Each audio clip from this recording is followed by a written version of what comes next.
Hello guys, চলে এসেছি নতুন একটা ভিডিও নিয়ে।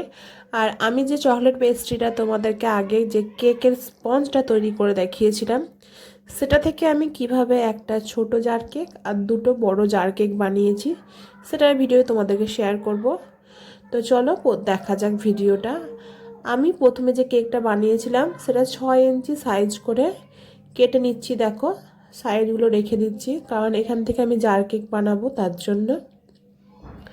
জার কেক আমি আলাদাভাবেও বানাই, তো কখনো কখনো এভাবে পেস্ট্রির সঙ্গে একসঙ্গেও বানিয়ে নিই।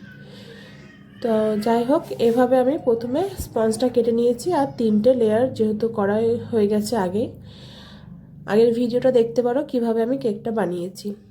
আর এখানে আমি একটা পাইপিং ব্যাগে কিছুটা ক্রিম আলাদা করে রেখে দিলাম। আর প্রথমে একটু ক্রিম লাগিয়েছি বেশের মধ্যে, তারপর এখানে আমি একটা কেকের লেয়ার দিয়েছি, তারপর নর্মাল পানি দিয়ে সোকিং করেছি। তোমরা চাইলে সুগার সিরাপ ইউজ করতে পারো, কিন্তু সুগার সিরাপের থেকে নর্মাল পানি ইউজ করাই ঠিক, কারণ তাহলে কেকটা বেশি মিষ্টি হয়ে যাবে। আর অবশ্যই সোকিং চকলেট কেকে করতেই হবে, কারণ চকলেট কেকটা ফ্রিজে রাখার পর একটু ড্রাই হয়ে যায়, তার জন্য সোকিং অবশ্যই করতে হবে।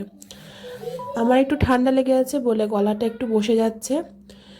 তো তারপর আমি চকলেট গানাচ ইউজ করেছি, আর যে ক্রিমের মধ্যেও আমি গানাচ ইউজ করেছি, তার জন্য এটা চকলেট ক্রিমের কালার এসছে।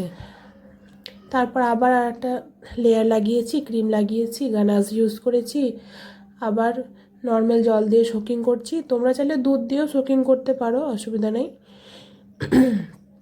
তারপর আমি ওপরের লেয়ারটাতে এমনি নর্মাল গানাচ দিয়ে স্প্রেড করে নিচ্ছি, তাহলে কেকটা প্রচণ্ড টেস্টি লাগে। তারপর সাইডগুলো ভালোভাবে ক্লিন করে নিচ্ছি, ক্রাম কোট যেটাকে বলে। তোমরা চাইলে ফ্রিজে সেট করে নিতে পারো ক্রাম কোট করার পর, কিন্তু আমি কোনো সেট করিনি, ডাইরেক্ট কাজ করছি। তো আমি পাইপিং ব্যাগে যে ক্রিমটা ভরে রেখেছিলাম সেটাই প্রথমে চারিদিকে দিয়ে দিচ্ছি। এভাবে কেকের ফিনিশিংটা বেশি ভালো আসে, আর সব জায়গাতে ক্রিমটা একই রকমভাবে সমানভাবে থাকে। তো যাই হোক, আমি ক্রিমটা স্প্রেড করে নিয়েছি, তারপর প্যালেট নাইফের মাধ্যমে আমি চারিদিকটা সমান করে নিচ্ছি। আর যাদের ফিনিশিং আসে না, আমিও নতুন কাজ করছি, আমারও যে খুব ফিনিশিং যে খুব ভালো আসে তা নয়। হ্যাঁ, তো যে যতটুকু পারি চেষ্টা করি, এভাবেই করি। আর এখন যেহেতু প্যাটার্নগুলো বেশি চলছে, তার জন্য অতটাও যদি সমান ফিনিশ না করতে পারো অসুবিধা নেই।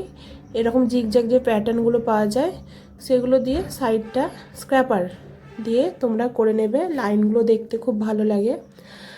আর যেগুলো বেকারি স্টাইলে কেক হয় সেগুলো তো অবশ্যই স্ক্র্যাপার ব্যবহার করে থাকে তারা। তারপর এখানে আমি গানাশ ঢেলে নিলাম। তোমরা চাইলে পুরো কেকটা গানাশ দিয়ে কভার করতে পারো, আমি করিনি। আর এখানে কিছু ড্রিপস দিয়েছি, আমাকে ড্রিপসটা চকলেট কেকের মধ্যে বেশি ভালো লাগে দেখে, তার জন্য আমি এখানে ড্রিপস দিয়েছি কিছু। আর তারপর যে চামচটা দিয়ে ড্রিপস করলাম সেটা দিয়েই আমি ঘুরিয়ে একটা প্যাটার্ন ক্রিয়েট করে দিলাম, তাহলে কেউ বলতেই পারবে না যে এটার ফিনিশিং অতটা ভালো আসেনি। একদম খুব সুন্দর ফিনিশিং চলে এসছে। আর এখানে 2D নোজেল নিয়েছি, 2D নোজেলের মাধ্যমে আমি কিছু রোজেট করে নিলাম, আর একটা করে মিডলে স্টার দিয়ে দিলাম। আর নিচেও বর্ডারে আমি কিছু স্টার করে নিচ্ছি। আর বর্ডার তো অবশ্যই দিতে হবে, নাহলে কেকটা ভালো লাগে না দেখে। তো এইভাবে আমার কেকটা রেডি হয়ে গেছে। এবার আমি কিছু পার্ল ব্যবহার করছি, এখানে কিছু হোয়াইট পার্ল ইউজ করেছি আর গোল্ডেন পার্লও ইউজ করেছি। আর ফুলের মধ্যেও আমি কিছু গোল্ডেন পার্ল ইউজ করেছি। তো এইভাবে আমার কেকটা কমপ্লিট হয়ে গেছে। আর এই কেকটার প্রাইস মাত্র 350 রেখেছিলাম, কিন্তু এদিকে আমাদের অতটাও বিক্রি হচ্ছে না 350-তে, তাই আমি এটা 300-তেই সেল করেছি। তা এখানে এবার আমি জার কেক বানাচ্ছি। তো নিচে প্রথমে একটু ক্রিম লাগিয়ে নিলাম, তারপর কেক দিলাম, তারপর চকলেট গানাশ ব্যবহার করেছি, তারপর ক্রিম আবার সেম টু সেম সেইভাবে আবার করে নিয়েছি।